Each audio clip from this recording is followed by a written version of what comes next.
Okay, hello. Can I have everyone's attention, please? Thank you, everybody, for being here today. My name is Damali Vido. I am your at-large city councilor as well as city council president. I appreciate everyone being here today, especially folks over at the MBTA. Mr. Rick Colon asked me to just say a couple words just to introduce the MBTA. I'm glad that everyone's here today. I also want to give a shout out to Monica Tibbetts-Nutt, who's an MBTA board member who took the time to be here today and listen to the residents' concerns. So thank you for being here. So I was here earlier, by the way. I had another meeting, but I didn't realize that this presentation wasn't starting until 7:30, so my apologies for being here.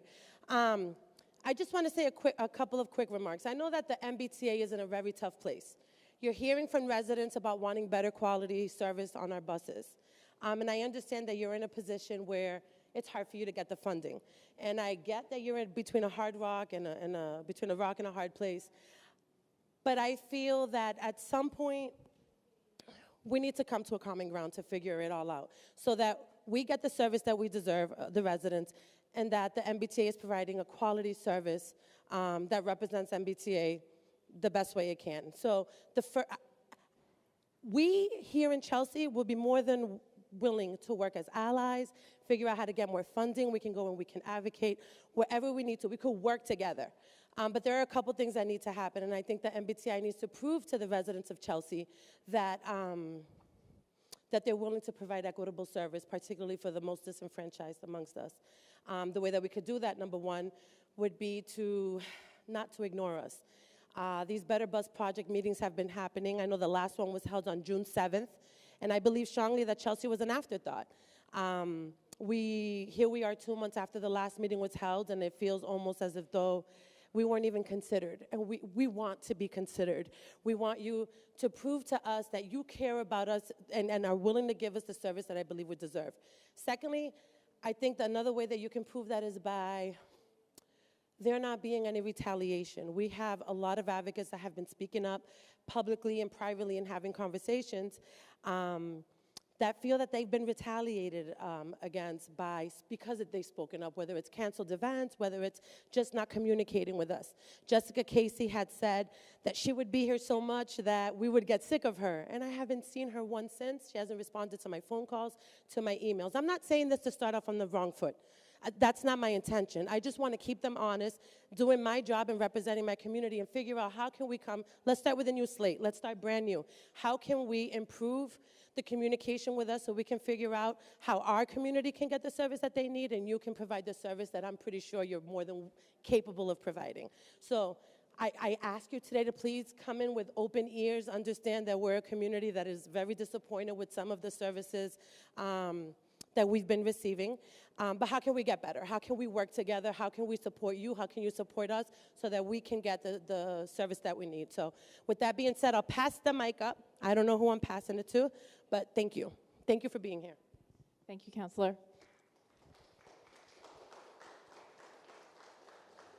So my name is Reagan Cecchio. I'm part of the outreach team for the Better Bus Project, and I'm going to be serving as a meeting facilitator tonight. The first thing I want to do is actually introduce one of our interpreters, Sandra, who's going to make a few brief announcements. Buenas tardes. Si quieren interpretación en español, pueden pasar aquí a la mesa para tomar uno de los aparatos, para que oigan todo en español. Gracias. Thank you very much. So the first thing I want to do is to sort of talk about the goals of the meeting. Hopefully a lot of you were able to participate in our open house and had some great conversations with staff members, provided some feedback then, and got some questions answered. The goal of tonight's meeting is to get your feedback and your suggestions about how to improve bus service in Chelsea. We are interested in your experiences and your ideas and want to leave plenty of time tonight to hear that. What we're going to do first, there's going to be a short presentation by Wes Edwards, who I'm pointing to right there. He is the Director of Operations, Planning, and Outreach for the MBTA. After he gives, I will wait. That's okay. After Wes gives his presentation, we're going to allow time for public comment. I believe many of you have already signed up in the hallway. You should have received a number if you signed up to speak. If you did not sign up and want to speak, you can do that still in the hallway with Sarah at the sign-in table. If you choose not to provide verbal feedback tonight after the presentation, there's still lots of different ways you can do that. There are the survey cards you probably saw. You can talk to a staff member after the presentation. You can also send us an email after the meeting tonight. All of the comments that we receive that you're doing tonight are going to be documented, and we're using it for the ongoing technical analysis that we're going to use to develop our recommendations. Also, since we want to maximize the amount of public feedback that you're going to give after the meeting, I also want to let you know that staff will be available still in the hallway during the presentation and the public feedback portion. So as Wes gives his presentation, if there's a slide that you're interested in and you want to do a deep dive in that, you can go and talk to a member of the staff in the hallway as well. We're all here for you for all night tonight. I do think, based on the people who signed up tonight, we're going to do about 3 minutes for public comment. But again, I'll get to that after Wes gives his presentation, because I know you've all been waiting very patiently for that tonight. So I'll turn it over to Wes. Thank you, everyone. And again, thank you, Reagan and council member. My name is Wes Edwards. I'm the Director of Operations Planning and Outreach at the MBTA. I want to thank you all again for coming out tonight. I'm part of the Better Bus Project team. It's a large team of MassDOT and MBTA staff. A lot of the staff that were out in the open house, they're all involved in this project as well. This is really exciting for us. I think we've definitely been hearing from our own board and from our new GM that we want to focus on bus service. There's a lot of opportunities that we're not taking advantage of to adjust and change our bus service and better sort of fulfill our customers' needs. Part of that direction was also reaching out to our customers, identify what are the challenges they're facing, what are the issues, how can we improve service and how can we improve service soon and quickly to try and address some of those needs. So what I'm going to talk about you tonight, I'm going to walk through some of the process and what we've been doing and what our plans are to do kind of in the coming months and the coming year. So with that, I'll get started. And the presentation is going to be up over here, and this is what I'll be walking through tonight. And a lot of this is going to be slides you have kind of seen on the boards out there as well.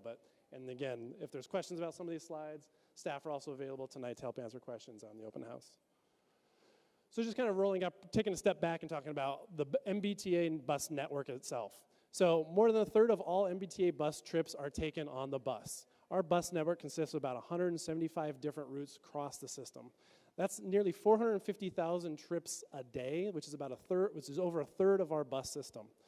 And our bus system itself serves 50 different communities throughout the greater Boston area, and it provides a critical connection where our rail system just currently doesn't go right now.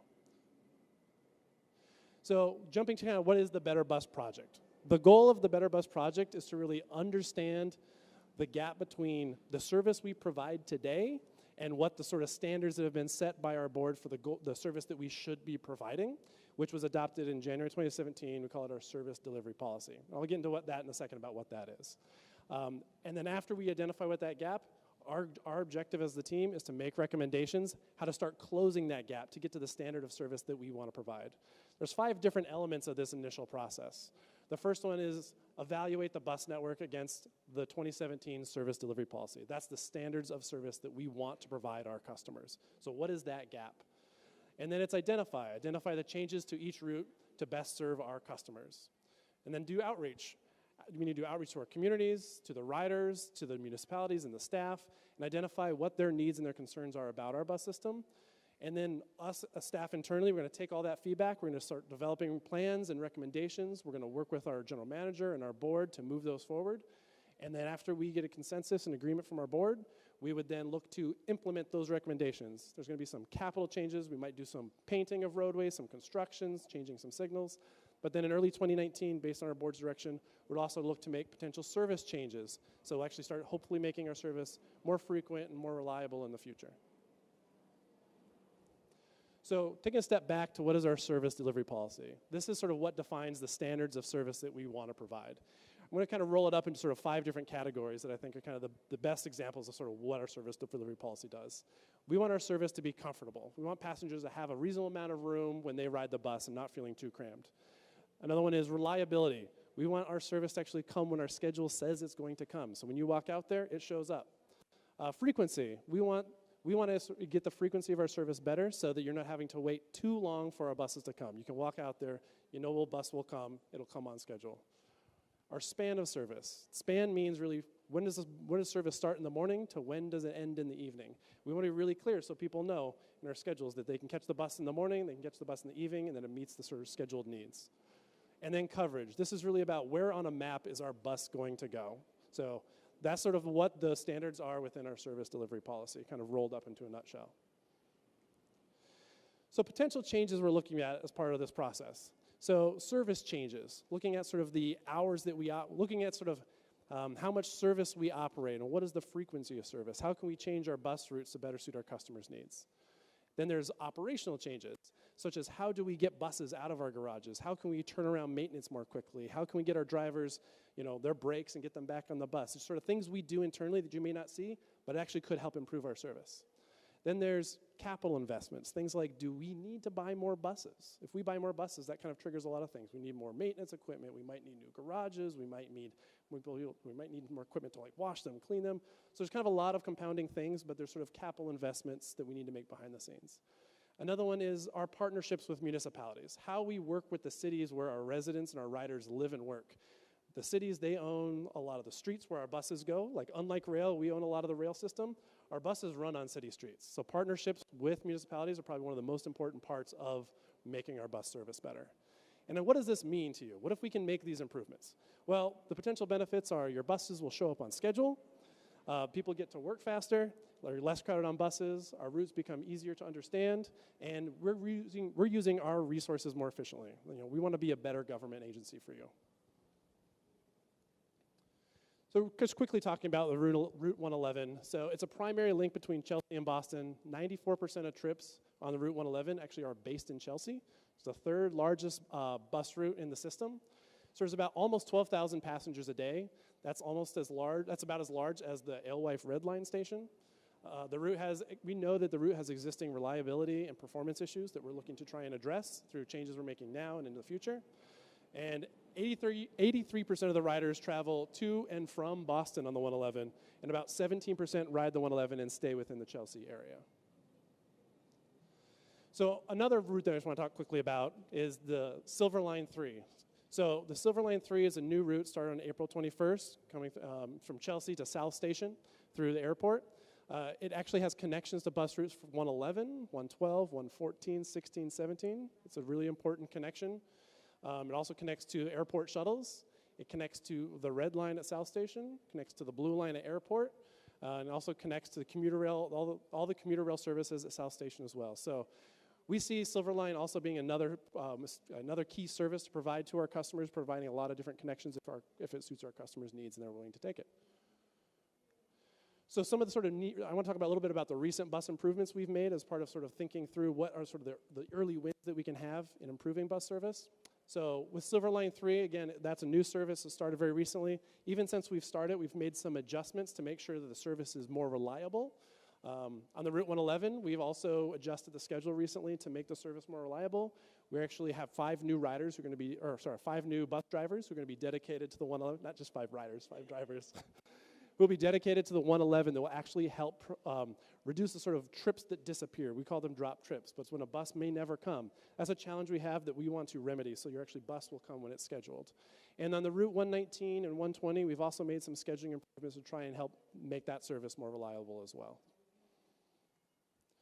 So the other piece I was talking about is really the municipal partnerships, how we work with cities.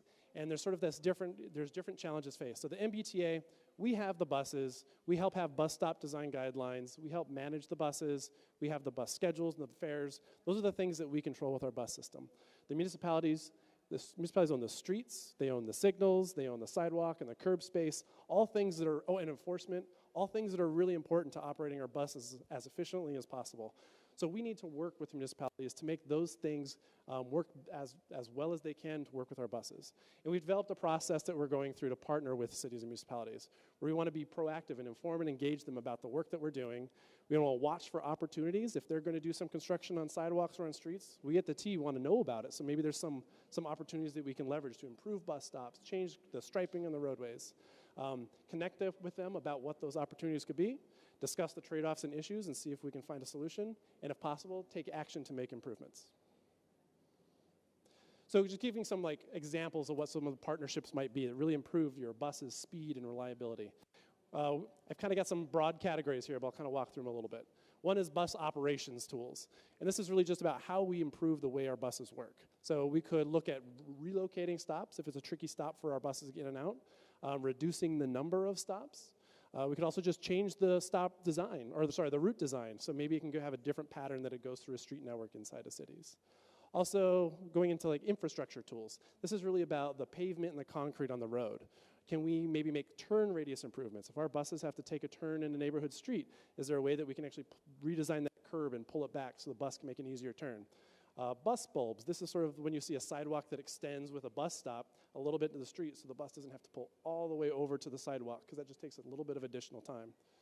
Roadway channelization and signage. That really means changing the striping pattern on your roadway so your bus can move in a different way or cars move in a different way to really kind of get the bus maybe through an intersection or down a road faster than it could have before, just by simply thinking about where the painting and the roads go, how you take left turns and right turns.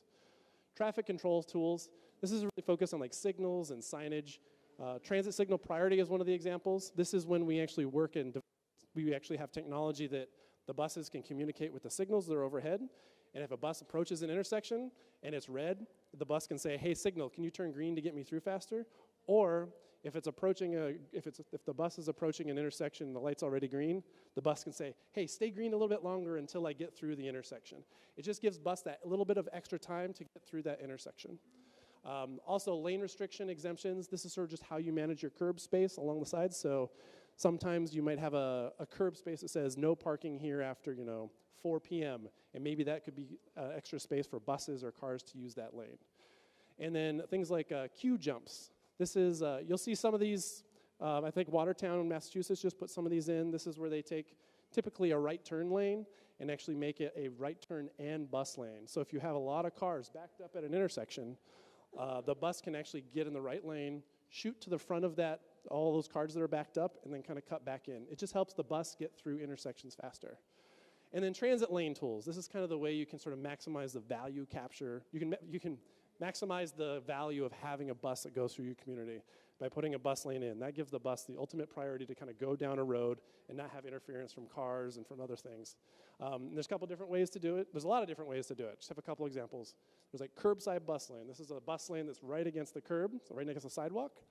You could have what's called a queue bypass, which is a one block bus lane where it gets really congested in that one block. You just get the bus to shoot past and shoot to the front of all those cars that are backed up one block. And then there's a center bus lane. This takes a lot of engineering, but sometimes you just have a bus lane right in the middle of the road equally between both of the sidewalks. And so you have to have crosswalks that go to the middle of the road if people want to access the bus. And there's a lot of different ways to design bus lanes, but these are just a few examples. So our public engagement plan. As the councilmember pointed out, this is our 7th meeting. This is our last meeting for round 1 of our public outreach. We have a website right now, www.mbta.com/betterbus, that we're collecting feedback. We're still collecting feedback right now. There's more information about this project as well. We've been doing transit talks. We're going to continue to do transit talks where we go into community groups and talk to them about sort of the Better Bus Project as well. We've been doing street teams. This is us going to some of the busiest bus stops in our system. I think we've done about 20 different street teams, and we've collected how many different feedback cards right now? 2,000 some feedback cards. We're actually walking up to our customers and saying, what buses do you ride? What challenges do you face? Do you have any concerns? Please give us feedback. We've had 7 regional meetings.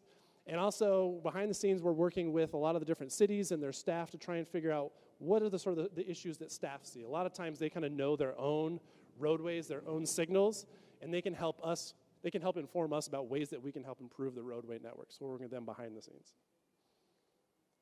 Here's a couple examples of some of our staff and our partners who have been doing street team projects throughout the region. So this is a timeline of the Better Bus Project, and I'm going to break this down into 2 phases, and just bear with me for a second. So phase 1 is what we're here to talk about today. We've been doing outreach. We're going to continue to do some more outreach throughout this year, and this is really about how we can improve bus service in the near term. And so in early 2018, we've done a lot of analysis trying to figure out what does our service look like, what are sort of some improvements that we can make. As we kind of move through the year, we've been identifying opportunities that we can make, opportunities by working with cities and working internally to improve our service. We're going to develop some options that we're going to be working with our general manager and our board to vet. And in late 2018, we're going to start round 2 of our public outreach process and sort of share a lot of what our findings have been. And then we hope to, by the end of this year, bring all those recommendations that we have and what we've heard back from the public back to our board and get feedback from them on how they want to proceed, if they want to select one of those options or how they would like to move forward. If they choose to move forward with those options, then we would look to implement a lot of these changes starting in 2019. So that's phase 1. This is our service improvement plan. What's going to kind of overlap with this is what we're calling phase 2, which is the network redesign. This is led by our colleagues at MassDOT. They have a transit planning team who we work very closely with. And they're taking a step and thinking about how they can reimagine the entire bus system, which there's going to get some work started this year on how to reimagine the bus system, but largely a lot of their analysis is going to happen in 2019. And this is really going to look at where are kind of all the jobs today and where do people live today, and actually where are all the jobs going to be in the future and where do people live in the future, and then how can we totally think about the bus network in a completely different way that would have potentially some major changes, but they're going to do a lot of work to sort of figure out what that's going to look like. So I'm just going to wrap it up right there, but I just want to let people know we still have some time for input. I don't know if people already went through the open house or not. It's a great opportunity to talk to a lot of staff about certain questions you might have about specific routes or specific changes. We have feedback forms in the hallway that you can leave with us tonight.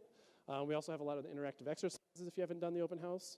We have our email address, betterbusproject@mbta.com. It's also available on our website. You can go direct link to go to that as well. And again, talk to us. We're here tonight. We're available to talk to you about anything. So thank you, everybody. Thank you, Wes. So that was a lot of information. So as I mentioned before, so if you had questions, you want to sort of go in depth and really learn about transit signal priority or anything like that, we do still have staff in the hallway who can answer those questions. But right now, we wanted to devote this part of the session to hear from you and about your experiences and your suggestions for this. I did get my number of people who signed up doubled since I last announced. So I think we're going to do a 2-minute time limit to start off with and see where we are time-wise, because I want to make sure I give everyone a chance to speak. And what we're going to do is Eric over here, Eric can wave. So when you come up to speak, I'll call your name. You'll sit here. You can provide your feedback. Eric will give you a signal if you have 1 minute left, and when you have 30 seconds left. It won't be like the Oscars. We have no music or anything like that. In terms of the best, we want to hear any type of feedback you want to provide, all of your experiences about the bus. In terms of what's really, really useful is if you are as specific as possible. If you want to talk about what route you ride and what time of day it is, and if you want more, like for example, more frequent service during the midday hours or something like that, the more specific you are, the more we can use this and it will feed into the technical analysis. So that's really helpful. If you have a longer comment, like I said, you can leave it on a written form, you can talk to staff. There's a variety of ways. Wes here is now going to be sort of a note taker, and he's going to take down those notes. We also have a transcript tonight because, like I said, we're really fixated on capturing all of your comments in as detailed a way as possible and logging this for this effort. Hi, yes. Absolutely not. And then there's going to be, I think Wes sort of alluded to that this is sort of, we're still doing transit talks and going out to the community, and there's emails. There will also be a second round of public meetings this fall where we bring back sort of the ideas as well. So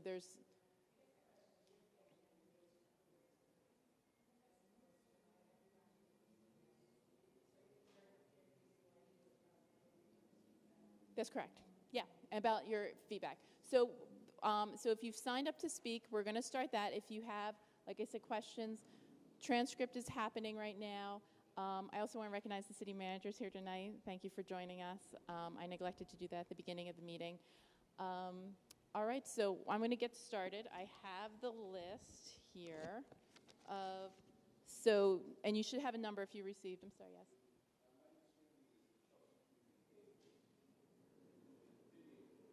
Yes.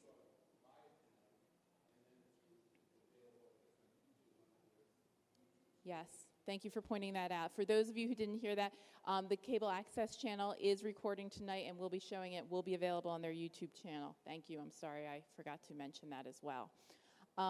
So the first person I have speak is James Smith. Should have a number 1. James, are you still here? Okay, he may have left. Maria Belen Power.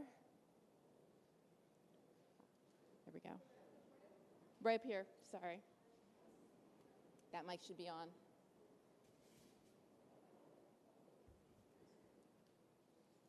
Hello, hello. Is that working? Thank you. Good evening. My name is Maria Belen Power, and I'm the Associate Executive Director of Green Roots. I do want to echo some of what the Council President said, that while we're glad you're here, this feels like a little too late. This is obviously the last meeting for the Better Bus Project. We have been totally ignored by the MBTA and the DOT. A couple examples, like the Council President mentioned, Jessica Casey completely ignoring our request, a canceled Silver Line ribbon cutting, which was never rescheduled, and this very same project, the Better Bus Project, reached out to Green Roots to collaborate and outreach. And literally after we testified at the MBTA board meeting, there is zero communication, nothing, totally ignored. So it does feel like retaliation. I do want to focus on the data, though. We have been requesting and analyzing data from the MBTA, and we've been doing that for a few months.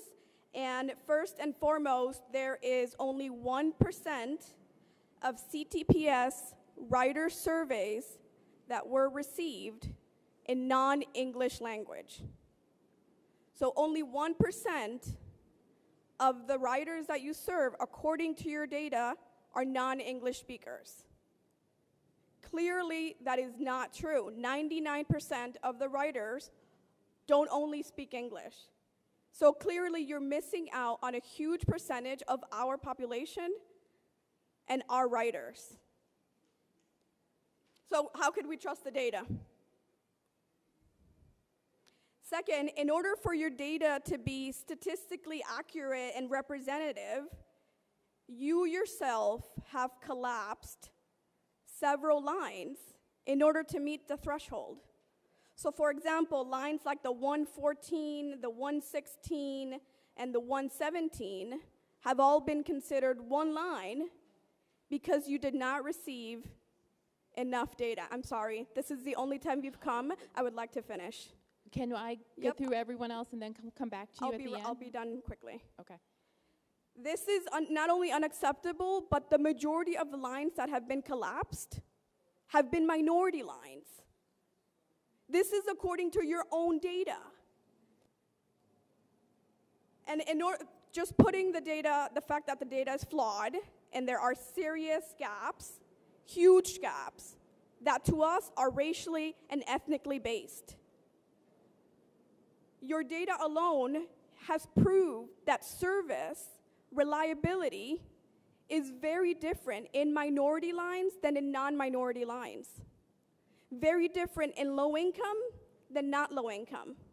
So my question to you is, what is it gonna take to provide mitigation? Because this does not even include 5 years of construction projects from the DOT. 5 years. Which is going to increase our commute by 150%.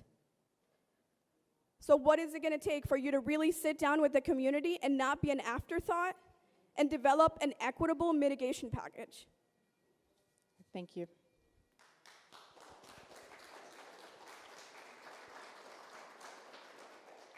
Okay. So I have Stephanie Alvarado.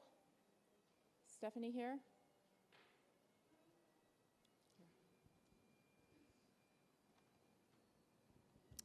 Hello, my name is Stephanie Alvarado. I am part of the Eco Crew at Green Roots. I remember holding on to my mother's hand as tightly as I could so that I wouldn't get left behind at Haymarket like the other half of the crowd that couldn't successfully shove their way into the 111 bus. I remember getting panic attacks because people were on top of me. I was 6 years old. People were on top of me just trying to get into that damn bus. Now I'm 18, and I'm sad to say that that is still what's happening today. I get anxious going back home from Haymarket. People's sense of morality goes down the drain when they see the 111 bus coming to take them home. But I cannot blame them. Most of them are standing there in the cold or heat, waiting for 30 minutes or an hour, waiting for that bus. After a long day of working hard to feed their families, to keep a roof over their heads.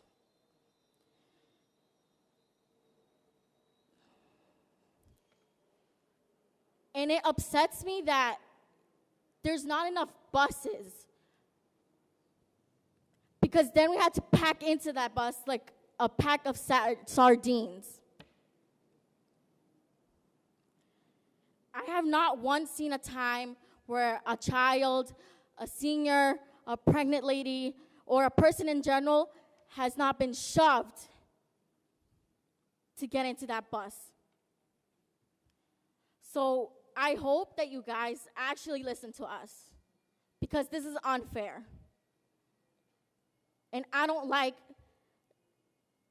that you guys are all here like smiles, thinking that you will improve stuff, when a lot of the times we've been proven that you guys don't listen to us. So I will not stand for this form of dehumanization anymore, and neither will my peers. Thank you. Okay, so I have Brandon Lazo.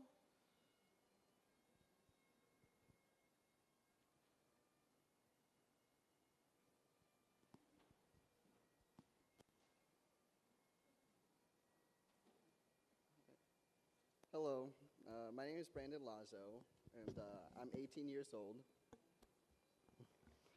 I'm 18 years old, and I currently work 2 jobs. One of those jobs I need to use public transportation in order to get to, and the other job is here in Chelsea, so it's more or less optional for me.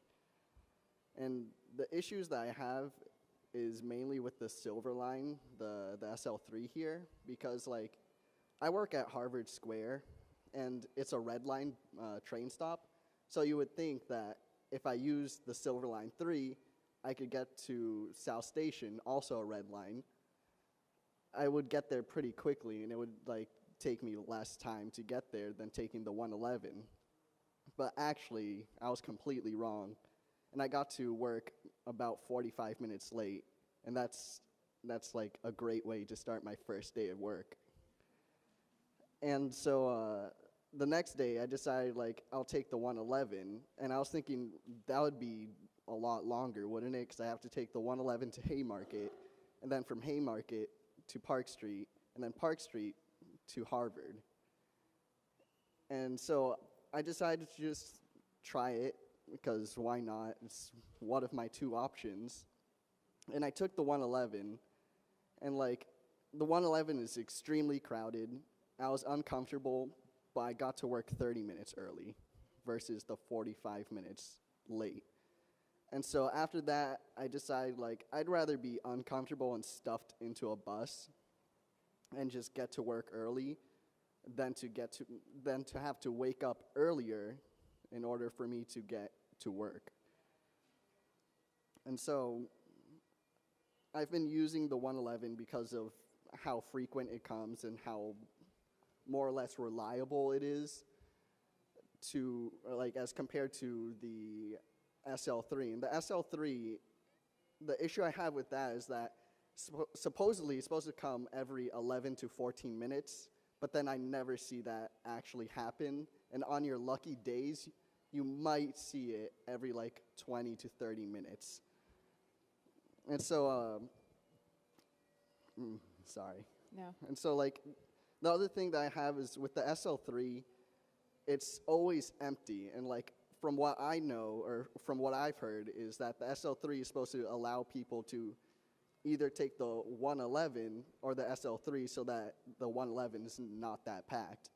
But then every time I take the SL3, on the busiest days, you might get like 5 or 10 people in there on a bus that's double the size of the 111. And then on the busiest days, or sorry, not the busiest days of the 111, every seat is taken, but it might not be so packed. So Brandon, that's time. So thank you for your comments.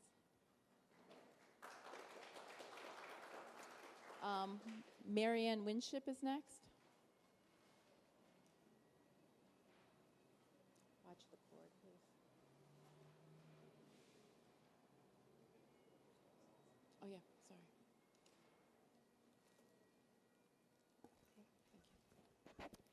Good evening. Thank you. I have a few comments to make. I actually love the MBTA and I love the buses, and I find it the system works for me. I won't be making suggestions of more routes or different logistics at this time, just because other people will cover this. Plus, we've already had meetings about that, and some of the things that everybody that the MBTA came in here tonight to collect, we've already talked about it. We've been talking about it for years. There's articles in the Boston Globe about, you know, what the ridership is and where the stress points are, and same with the Silver Line. So I feel like I've come to a meeting that was falsely advertised. Why would you have an open house for an hour and a half when the actual meat of the meeting wasn't going to happen until 7:30, and it wasn't advertised as representative of the way that it was? And my last point is my exasperation with the MBTA when they come to a community to put on a meeting, their lack of common sense with dealing with people who are blind and elderly. They, the display boards that were out in the lobby had data about minorities, data about bus drivers. Where's the data about elderly people and handicapped people who rely on public transportation more than the average person?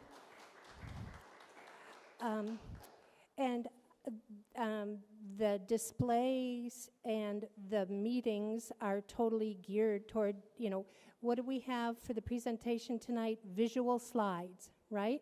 We had display boards. There's no maps that you can touch, that if you were going to talk about a modification of a route, there's no way for them to show me what they got, and there's no way for me to show them what my suggestions are.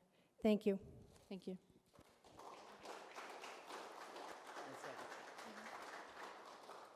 And number Mr. Timekeeper, a bell would have been nice for a blind person also. I know you kept lifting that sign up. Thank you. Doesn't work for me. No, I know. Thank you. So number 6 is Shakaya Moore Perkins. Here? Oh, there. Hi. Welcome. Hi, my name is Shakaya Moore Perkins, and I'm a Chelsea resident who also attends Chelsea High School. And something I experience with teens in my school is the affordability of the fare on the MBTA, mainly on the 111 and the 112. Now, we're paying 85 cents for the bus and 110 for the Silver Line for a student card. But they don't have enough for us at our school, so they may run out, and people who want one cannot get one, or they may lose it. And so that means we have to pay full price to ride the bus, and that could be a lot of money for us. We really want to get the M7 bus pass so it could be free for us, and that money we use for the bus, we could use it for home. Like me, I need that money to help with my parents with groceries, things for the house that we really need, and bills, like other kids, they help pay bills for their parents. Now, we could get an M7 bus pass at our school, but to qualify, you need to be a homeless student. I just don't believe you should only not have a home. I believe that to get a bus pass, but to also be of low income, like me, because we'll need that money, like I said, to buy things for your family's needs or for yourself. I would also like to say that the weather, because in the winter it could be really harsh, and during the winter time it could be risky because of the extreme weather. People will get sick or it would be too dangerous to walk outside. So we'll take the bus, but we'll come late, we'll arrive late because how long the bus will take, and that'll cause us to get bad attendance because we'll come late and we'll have tardies and we'll get an E, which is lower than an F. I just really want the teens to get an M7 pass because we're really demanding one, and we really want one so we can help our families, help ourselves, and make sure we go to school safe during the times that are risky outside for us. Thank you. Thank you. All right, number 7, Lorraine Frere. I apologize if I mispronounced.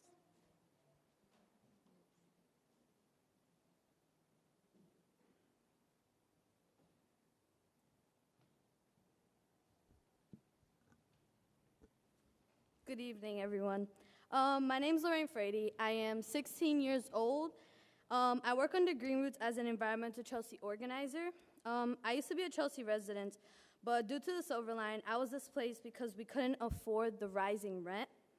Now that I live in Everett, I take the 112 to work, but since it doesn't run frequently or run late, when I get out of work, I usually have to walk home. I could only get the Silver Line to take me to the last stop in Chelsea, but the Silver Line is way too expensive for me, and I can't always afford it. The bus is important to me because it is more affordable than the Silver Line. Therefore, as a young woman, I have to risk my life at night to go home. Not only does this happen to me, but I also speak for others who can't afford the Silver Line fare and has to walk alone in these streets, especially in Chelsea. Thank you. Thank you.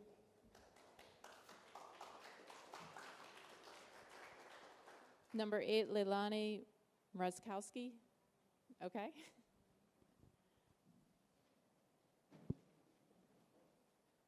All right, my name is Leilani Mrazkowski. You did a really great job. I'm also with Green Roots. We're rolling in deep today. I actually want to focus in on I think the poor customer service and lack of communication that the MBTA is responsible for. I take the 111 bus every single day. And the way that I find out about closures and bus changes is through a community activist-led, these people aren't being paid to update the Facebook page, called Public Transit in Chelsea. So if you want the recent updates of like when the bus is gonna be not coming, when a stop is gonna be moved, when a ramp is gonna be closed and you're gonna be on a detour, I would turn to that page. So thank you for organizing that. I also want to point out that in this meeting, we are in a city where over 60% of the residents identify as Latino, and the Spanish signs were on the floor. I think that's incredibly disrespectful to the people who live here. And I think if you want participation from those residents, then you need to start treating them with respect. I also want to talk about MBTA General Manager Luis Manuel Ramirez, who has encouraged the 111 riders to, quote, seek alternative modes of travel, including walking and biking, end quote, during the construction projects. I'd like to know how. I bike. The bike routes are not friendly. There actually isn't a bike route. You have to go through the produce center, which has no lights really on the road. There's no bike lanes. The roads are in complete disrepair. There are semi-trucks pulling in and out at all hours. And it's also an ableist suggestion that does not account for people traveling with small children, the elderly, and disabled people. General Manager Ramirez also went on to say that, quote, riders are encouraged to seek alternative MBTA routes, end quote. Furthermore, demonstrating his lack of awareness as the 116 and 117 bus routes are also heavily burdened by the construction projects underway. For those of us who use the bus because it's more affordable than the SL3 or taking the Blue Line from East Boston, the buses are really our only option in and out of the city. And I think that it's unjust to refuse to provide a time-efficient means of public transportation for all, regardless of their age and body capabilities, and to instead suggest more expensive means of transportation. That's not equitable transit. And I'm gonna finish, and you're gonna cut me off. The free commuter rail service, which has also been suggested, would be nice if, one, the trains ran more frequently, two, if conductors actually knew that there is a free service between Boston and Chelsea. I've been harassed a number of times to the point where I start carrying around the advisory notice. I've had to educate your staff on the free bus service lines for over 2 months now, so I would love a little compensation. I can give you my Venmo. I would like to point out that SL3 is a bus. It operates for more than half of its routes as a bus on the streets, in traffic, and has to wait for the Chelsea Street Bridge, which causes delays of up to 45 minutes. Why are we paying rapid transit prices for a bus? I've seen SL3 buses not continuing into Chelsea when the bridge goes up and the buses get backed up, and instead they return back to the financial district to take care of those riders and not our riders who are trying to get back into Chelsea. Also, the transfer point between the blue line and the silver line is a double charge. It's been a double charge for 2 months now. I checked it in June, it was a double charge. My colleague wrote it today, it's still a double charge. And lastly, where the roadways of the SL3 line and the regular road meets, there's no lights. There was police detail, there isn't anymore. Why are we paying for infrastructure that's incomplete by the MBTA? Why are taxpayers paying for police detail to be there? Why are we unrolling out a line that has not been finished? So I want to know, what are we doing to mitigate these offenses? Because it's obvious that service can't get better, it's getting worse. And I think that the only fair mitigation is a price reduction. Thank you. Thank you.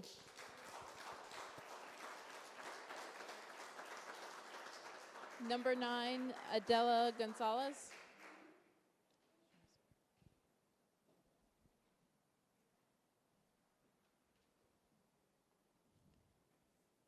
Hi everyone, my name is Adela Gonzalez. I am a Chelsea resident and a daily commuter. I want you to understand my experience as not only a resident, but as a youth who works, studies, and needs to commute. Currently, it takes me about an hour to get to UMass Boston when I take the 111 and 2 other trains. With the projected delays to the 111, it looks like it's going to take me double that time. So 2 hours just to get to school, and 2 hours to get back home. So keep this in mind. I'm gonna have to do this every day. So this means I'm gonna have to do 4 hours commuting every day for 5 days a week. I've tried taking the Silver Line 3, the SL3. It takes me a little over an hour and a half to get to school. But the bus usually gets stuck in traffic, or the Chelsea Street Bridge goes up, which means I can't win. I don't think it's fair to our community I don't think it's fair for our community to be impacted this way. I'm really scared about the 3 projects that are gonna happen. Will I get to school on time? Will I get to work on time? Who will compensate for this? I'm just one person, but thousands of people in Chelsea will have no other option to spend hours commuting when we literally live across the river. Thank you. Thank you. Angie Manderson is next.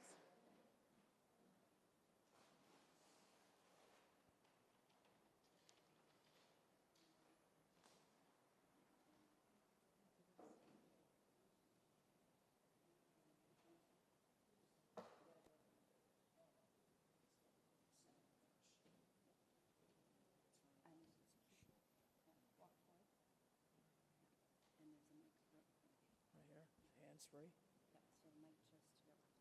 Right here? Oh. Okay, first of all, good evening. Can everybody hear me, or should I be sure? Okay. Hi, I'm Angie Manderson, and I am from Salem. And I go to a lot of the different meetings, and it's interesting to hear about the goings-on. And I'm glad that you did get a bus service, because originally they were going to put a commuter railway. You travel from the Chelsea to South Station. I urge you to keep talking, keep going to your meetings, keep doing outreach, and also include some of the other T employees that might, they might, if they know about it, they'll probably come if they have any time in their schedule. I'm also a former member of what's called the Access Advisory Committee to the MBTA, which usually meets every fourth Wednesday of the month at the Transportation Building. For the past several years, they did outreach like you did and traveled to City Hall in Quincy and the library and other places, and they stopped that, and they had the fourth Wednesday, and they stopped that. So they're not doing it right now, but when they start up again, this would be a good thing. And also, there is all kinds of people that have assistive listening devices for older people and people with disabilities, and a Wayfinder for tactile. And my advice to the bus drivers, if it's new, keep your audible announcements on if you can, and keep in mind that some of these new lines are fairly new if they're empty, and they're just new, and they're just starting out, and eventually when they start getting more ridership, like the 03, the new bus, they'll probably fill up. Thank you. I like to talk, but there's only 2 minutes, and I'm used to that because they time me at other meetings. Thank you. Thank you. Number 11, John Walkie.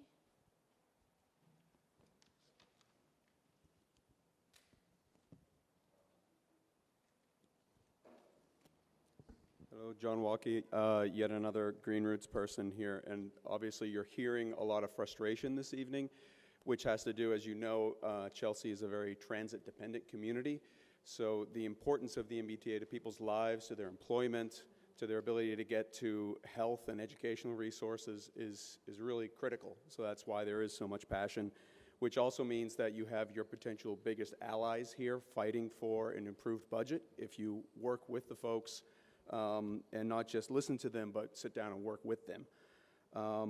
Very quickly, in terms of the rider surveys that were put in, we were doing this analysis, as Maria Belén had said, and we looked at the 111. It's been recently the second worst in the whole system for drop trips. It's been the third worst in the whole system for overcrowding, and I think Brandon mentioned some of that as well as Stephanie, of the people sitting on top of each other on the buses and the crowds trying to get in. And in terms of this data, I mean, in order to make the operational changes, you need to have solid data. And as Mary Belén had said, these composite bus lines where you merged a bunch of bus lines because there wasn't enough data to say something about that one line, the fact that 60% of those lines that were merged happened to be minority bus lines that are serving transit-dependent communities, minority communities, it really looks bad. That less than 1% of these surveys returned were non-English. That also looks bad. Obviously, maybe some Spanish speakers did it in English, but just the same. There's also a difference between the CTPS, the analysis group at MassDOT, their definition of minority lines versus the Mass EJ, Environmental Justice Policy definition of that. And so I would say that it would make sense for MassDOT to get its definitions in line with what the governor's office has put out by the executive order. So that, I think that hits the ones that I got here. And the last thing I'll just throw in, just to duplicate it, getting the free transfers between the SL3 and the airport stop, I think, is sort of an important one, because the SL3 frequently does not have a lot of people on it, but the people that are on it, a lot of them get off and get on the blue line at airport. If they're paying double, you're screwing over people who can't afford it. So please fix that. All right, 12, there was like a missed one. Wait, Carl, hi, nice to see you.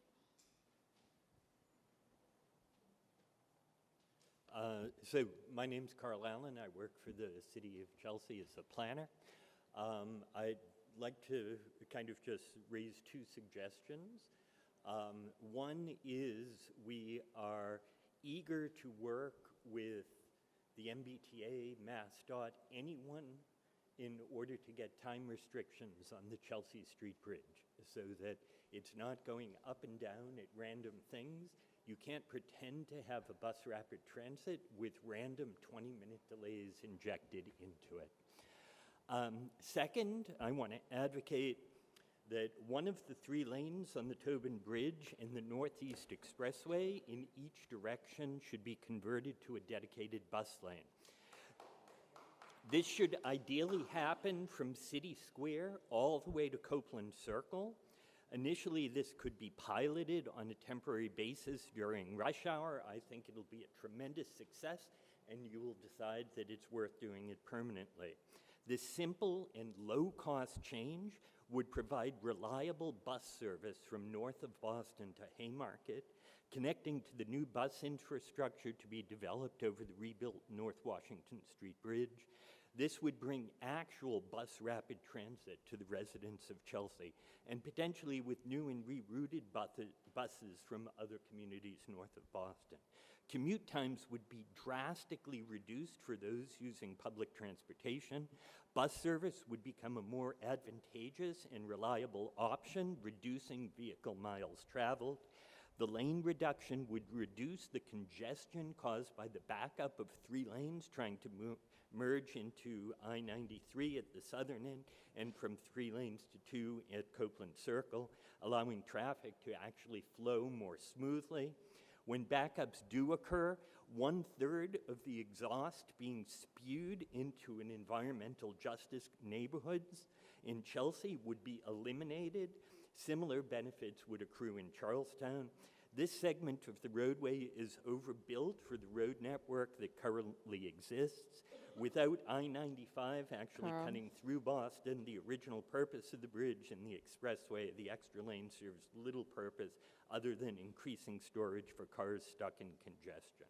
Carl. Providing bus lanes would send an important and serious signal to commuters that the Commonwealth prioritizes public transportation over private vehicles and is serious about using its existing infrastructure for the benefit of, I have like 4 more sentences, of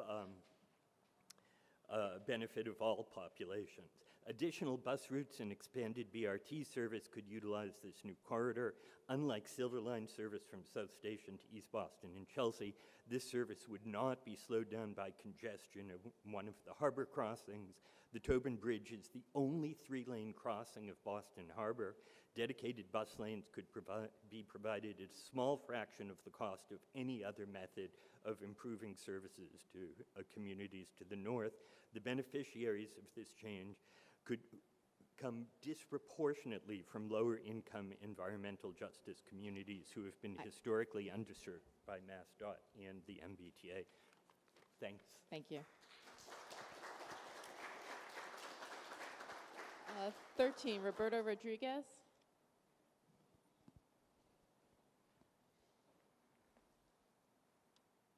Muy buenas tardes. Mi nombre es Roberto Rodríguez. Yo sé que aquí hay varios que son bilingües.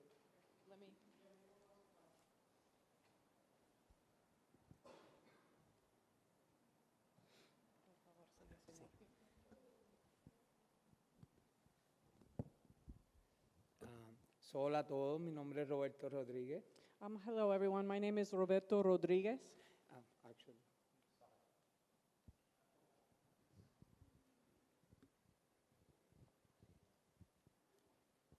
Me dirijo a ustedes hoy en español. No.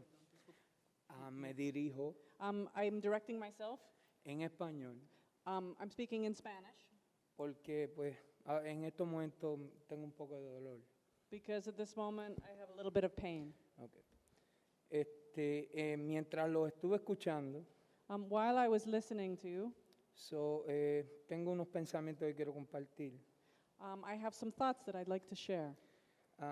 En este pueblo, las personas ya In this town, the people who are already pasándola mal, struggling, están pasando ya por una crisis, are tal como está. now already in a crisis, things being as they are. Entonces ustedes nos están trayendo propuestas que no hacen sentido ni parecen mitigar ese problema. And you are bringing us proposals which don't seem to make sense, nor do they seem to mitigate these troubles. So, estamos acá tratando de hacerles entender So we are here to try to make you understand que ya la crisis está. that the crisis is here already. So, estamos mirando a una crisis humanitaria So we are looking at a humanitarian crisis unfolding. I'm sorry. unfolding. Se me olvidó en español, disculpe. I forgot the word in Spanish, excuse me. Yeah. So, tenemos una crisis humanitaria, ¿verdad? Pasando ahora mismo. So we have a humanitarian crisis that we are going through at this moment. Sí, porque tenemos una crisis de housing en toda la nación. Because we have a housing crisis throughout the nation. Tenemos una crisis financiera. We have a financial crisis. Y tenemos una crisis para poder costear nuestro medicamento y nuestra salud. And we are having a health crisis in terms of being able to obtain our medication and our health. So, estamos tratando, ¿verdad?, de ayudarnos, ¿verdad? Pues yo les voy a dar varias opciones. So as I'm going to, discúlpame, ¿usted quiere dar eso para que yo ayude? Sí, sí. So I'd like to suggest various options, ways you could help us. Yeah, so, para que lo puedan apuntar allá. So that you can write them down there. Okay. So, yeah, por favor. Please. Okay. So, yo sé que la línea Silver, ¿verdad?, So I know that the Silver Line tiene una línea dedicada. has a dedicated line, Eso es excelente. Gracias, which muchas is gracias. excellent. Thank you Yeah. very much. Pero esa línea, el Silver Line, But that line, the Silver Line, lo que lleva acá son 4 meses. it's just been running for 4 months. Me pregunto si pudiéramos hacer lo mismo I'm wondering if we could do the same con la 111, que lleva With- acá toda la vida. the 111, which has been running for a whole lifetime. Esa es la primera. Esa línea dedicada iría from Marginal Street. That's my first question, so that cuando usted se refiere a línea, una senda. Yeah, And la what we're línea talking de- about sí. is a lane of its own. If we Yeah. could do the same with the 111, Una línea dedicada. a dedicated lane Sí, desde Marginal Street from Marginal Street y William Street, ese cruce, and William Street, that cross street, hasta Cary Avenue. all the way to Cary Avenue. So, alivia ahí el tráfico durante, And that would alleviate the traffic. ¿verdad? Y entonces la otra podría ser de la Garnet y Forsyth Street And the other one could go from Gardner and Forsyth Street a la Everett Avenue. all the way to Everett Avenue. Okay. Necesitamos encontrar algo que ayude a la comunidad. We need to come upon something that is going to help the community. Sí. Entonces, yeah, that's it. Muchas gracias por todo. So ¿Está that's bien? it. Thank you very much for everything. Okay, thank you, ma'am. Thank you. Indira Garmendia.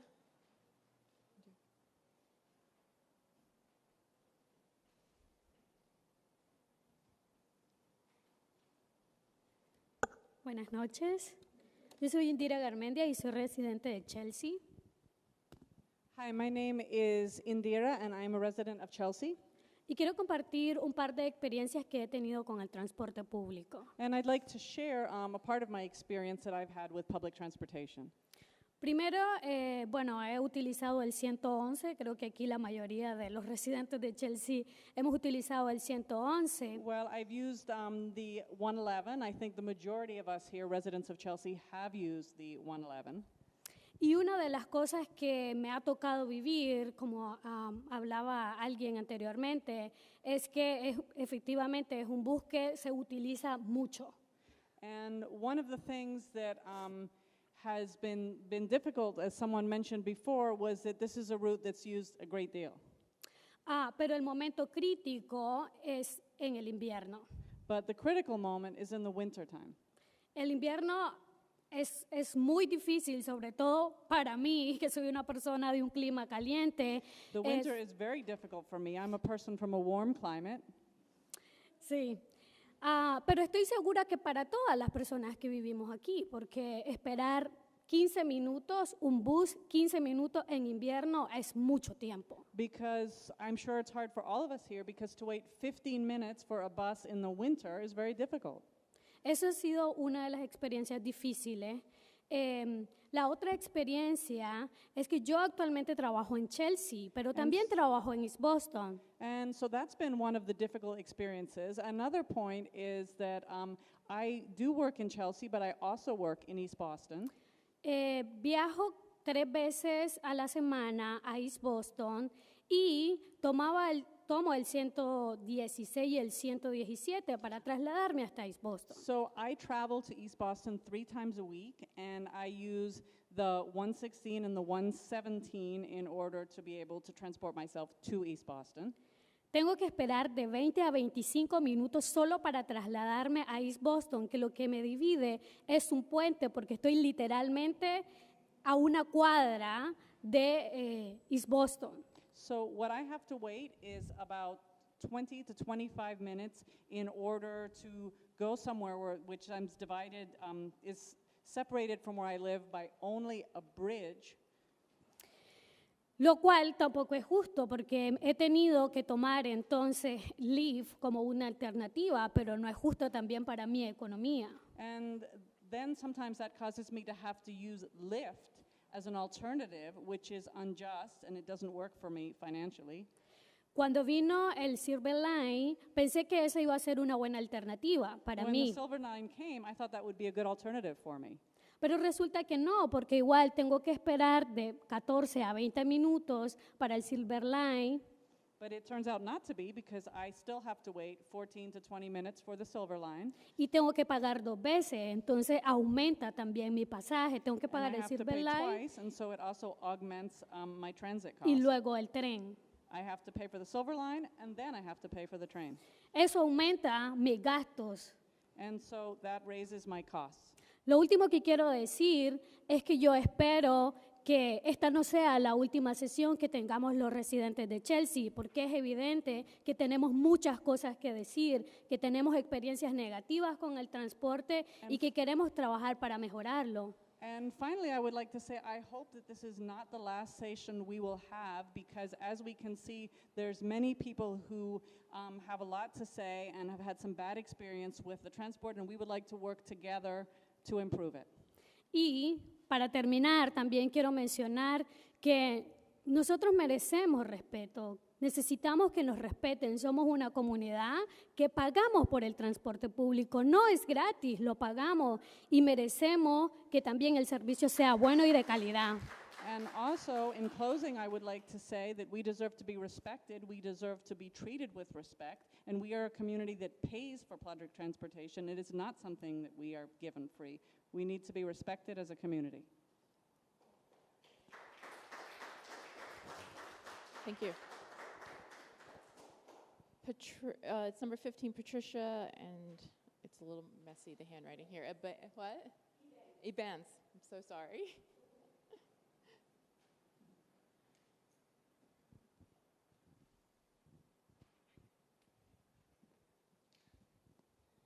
Buenas noches, mi nombre es Patricia Ebanks y soy residente de Chelsea. Good evening, my name is Patricia Ebex, and I'm a resident of Chelsea. Mi pregunta es, ¿cómo podemos mejorar la ruta de la 111 en el invierno? En el invierno es duro esperar el bus, se esperan de 20 a 25 minutos muchas veces. My question is, how can we improve the 111 line, especially in the winter? In the winter, it's very hard to wait 15, 20 minutes for the bus. Sí, porque hay veces uno está esperando el bus y hay mucha gente, uno no se puede ir en el bus porque el bus viene muy lleno y tiene que seguir esperando el otro. Sometimes one waits for the bus, and the bus comes and it's so full that you can't get on it and you have to wait for the next bus. También quiero preguntarles cómo hacer para mejorar la ruta de East Boston. East Boston, uno espera mayormente en la tarde. Los buses de East Boston se tardan demasiado. And also I'd like to ask, how can we improve the route to East Boston? Overall, in the afternoon, the East Boston route is very, very delayed. Yo hay veces me voy a esperar el bus para la clínica de East Boston y espero hasta 20 minutos. Sometimes I have to wait up to 20 minutes for the bus that I'm trying to take to the clinic in East Boston. Entonces me gustaría que la condición de la ruta mejorara porque vemos algunas personas que tenemos condiciones de la columna o asmáticos y no es agradable estar en el frío esperando el bus. So I would like the conditions of the bus route to improve because sometimes there are people who might have problems with their backs or who are asthmatic and they can't be waiting for the bus for that long. Solamente eso. Muchas gracias. That's all I'd like to say. Thank you very much.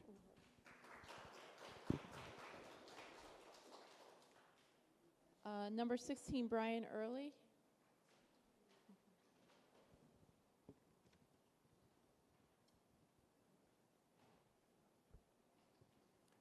Good evening. I'm Brian Early. I'm a recent resident of the Chelsea Soldiers Home. I usually take the 111 bus or the 112 bus, and I've noted a marked improvement in all lines, the SL3, the 111, and the 112. I think the major issue is infrastructure and infrastructure improvement and how we're going to get there, but also realizing it's a pretty weighty issue. And I formerly drove my car, and that no longer became an option, so I'm taking the MBTA, and I'm finding it to be a very agreeable but lengthy commute. So I don't have anything to add, but to say that, for instance, my experience tonight was there were 3 111 buses coming down from the Soldiers Home and in a row, so it was 1, 2, 3, and then there were 2 112 buses going up to the Soldiers Home and coming back down. If we could do something about the spacing of the buses, I think that would be, and you can certainly use your mobile devices, and I think that would help a lot. But I'm pleased at the progress, and I'm seeing a lot of progress, and that's the only thing I have to add. And it's great to live in Chelsea. Thanks.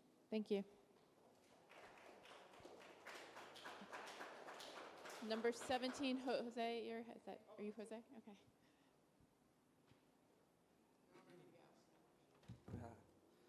Buenas noches. Mi nombre es José. My name is José Agustín Greta Saldaña, and I feel very misinformed after hearing my fellow community members. I actually took a pay cut to avoid commuting into Boston. I work in Chelsea now, and not to say it wasn't just all about the commute. I like the work that I do now as part of community engagement.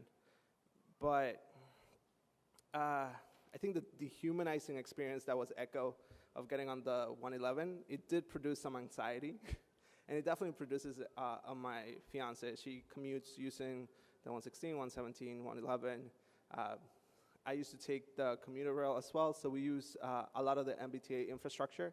And Chelsea has been blessed to have a very robust public access to different hubs of transportation. But I think that when I was talking about the equity question, right? One of the things that I've noticed is that in Chelsea, the rising cost of rent and how families are being displaced further and further out from communities that have this robust public infrastructure. So I would encourage, while you're doing these studies, although you are focusing on access and whether or not you're providing equitable access to all different types of populations, I would encourage you also to think about how to mitigate the negative impact that increasing of becoming a transit development area, right? Of what would it mean to improve the infrastructure and how we can ensure that the people that need it the most can benefit from it. Thank you. Also, I would like to mention that, I don't know why I got nervous when I saw the sign. I'm sorry, I kind of forgot my train of thought. But I think I would echo the bridge situation. If you can mitigate the bridge going up during peak hours, I think that will help a lot of the commuters and the reliability of the system. And also, when it comes to the Silver Line SL3, the signage, I've seen a lot of people going to using that dedicated bus lane because they can turn. So I know that phase 2 wasn't fully funded, and that would incorporate a lot of the signage. So I would really echo, why are we paying full price for something that hasn't really been finished? So I really appreciated that comment. And that's all I have to say today. And I can write a letter afterwards. Yes. So I do want to. So that was everyone I had on my list. Does anyone want to speak who's not signed up? Wants to? Oh, did I miss you? Did you have a number? Go ahead.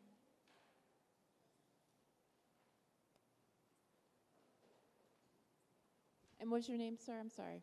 My name's David Charick, and I'm concerned about a lot of transportation issues in Chelsea, not only the buses, but tonight we'll concentrate on the buses.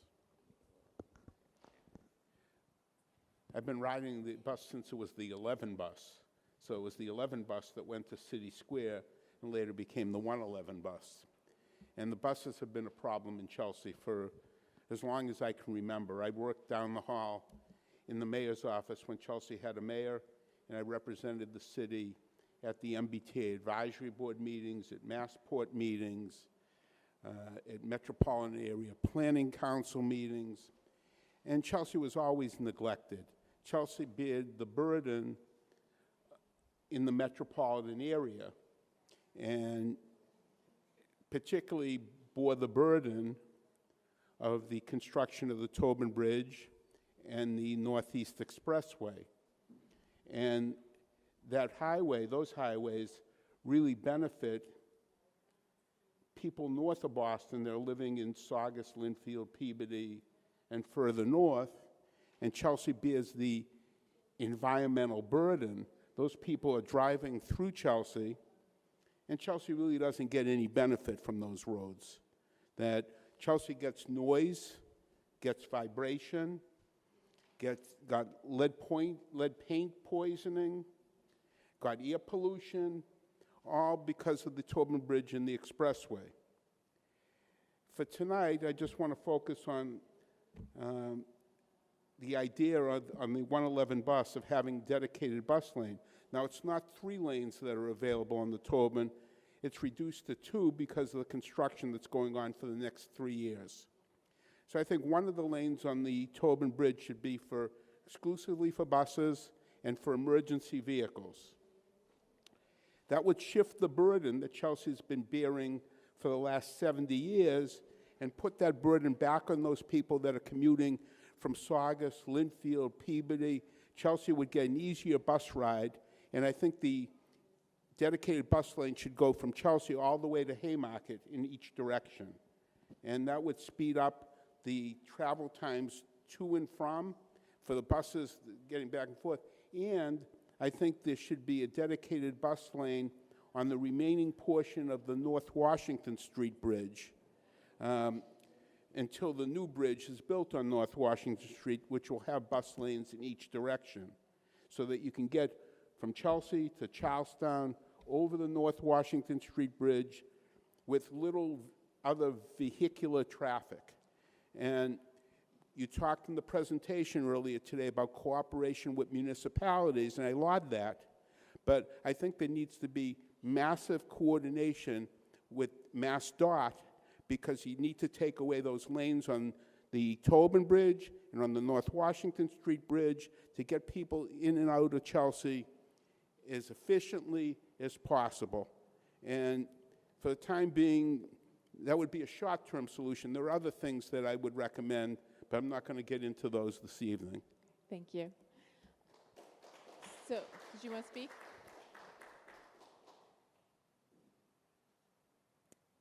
And if you can say your name before you speak. I am Alex Christmas. I used to be a 111. Sometimes I take 111 bus, but now I take the Silver Line. And where I'm happy where the Silver Line's an addition to, as an option to Chelsea. There's still some couple of concerns. Definitely the bridge, it will delay my commute. I'm kind of concerned about the lights. This was something that was inside the project plan. It was discussed, and now it seems like it just dropped off. To me, this is a public safety issue. I have kids, a lot of people have kids here, family, elderly, that rely on the public safety issue with the traffic lights. Right now, until recently, we had the police detail to help us cross when the buses were crossing between one stop from another. And a week before school starts, now they're gone. And so this is going to be an issue. Not only that, Everett Ave gets congested. And this is something that we have discussed with the GM and with several other people in regards of construction and the Silver Line being open in April. So we have construction in the city of Chelsea. We have construction that's happening in Everett due to the casino. We have construction in the Tobin. Now we don't have a police detail or even aid from the MBTA to help us navigate through the kids who are walking from the high school to the middle school. They're not that far apart, you know, and so we need assistance. So either bring back the police detail or give funding to the city of Chelsea so then we could have our police officers help during the rush hours. And that is early morning from 6:30 to 9 a.m. and then the time of dismissal. So it's just, I'm really concerned about that. You're a week away from school starting. After Labor Day, that is going to be congested. On top of with the Chelsea Street Bridge being open, that's affecting the 114, 116, 117, there has to be some coordination with them. My last point is that one of the few meetings we were talking about why the 111 is so infrequent, and the answer was due to the bus drivers. Like, they need more bus drivers. I want to know, like, what outreach you're doing to communities to say, hey, guys, we need bus drivers. We're going to give you training. We're going to give you incentive. You don't have your CDL license? We will do this. I live here in Chelsea. I have not seen one ad in the Chelsea Record about, hey, MBTA jobs. So there needs to be some communication. We could help you guys, but you need to help us too. Like, what is it that you need? Thank you. Great, thank you very much. I have one more. One last one. Get to be the last comment of the night.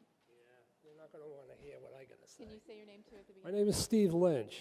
I've been taking this bus for 20 years. If there's a hell on earth, it's on that 111. Okay? I hope all you people from the T are listening. Okay? I'm going the other way. I'm going from Boston here. I work here. I work at MITC. Okay? They just altered the route. Okay? Why, I don't know, but they just altered the route. Now I got to walk down to Bellingham Square to get the same bus. Okay? They take buses from the 111, okay, and put them on other routes because these guys call in sick. Okay? Monday and Friday. Real hard to figure out. Fire them. They don't want to drive the bus. Hire some kid who wants to do it. I don't understand this at all. I really don't. This is just like crazy, you know. What's my other point here? I've seen 5 111s in a row. 5. Explain that to me, okay? It's not traffic. These guys are playing with the schedule, all right? And the other thing, out of service. You're at Haymarket, and you're sitting there waiting for a bus. One comes in, 111, it goes out of service. I don't get it. I really don't. And I got one question for everybody on the T. How did you get here tonight? Anybody take a bus here? From the T. You all work for the T? All you guys work, one person works for the T. She took the bus. Yeah. You know? Thank you. Thank you.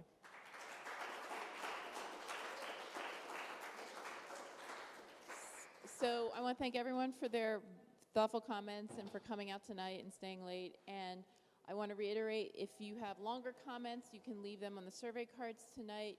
You can also email us. If you think of something after you've left and want to make a longer comment, please do. We are still accepting feedback. Wes, I don't know if you want to have any final remarks about anything? I just want to thank everyone for the MBTA for coming out tonight as well. I really appreciate hearing your feedback. We're going to write down all this feedback. I apologize for my terrible handwriting. It's my secret. You now know it. But we're going to collect all this feedback, and we're going to take it as part of our process as well. Thank you. Thank you.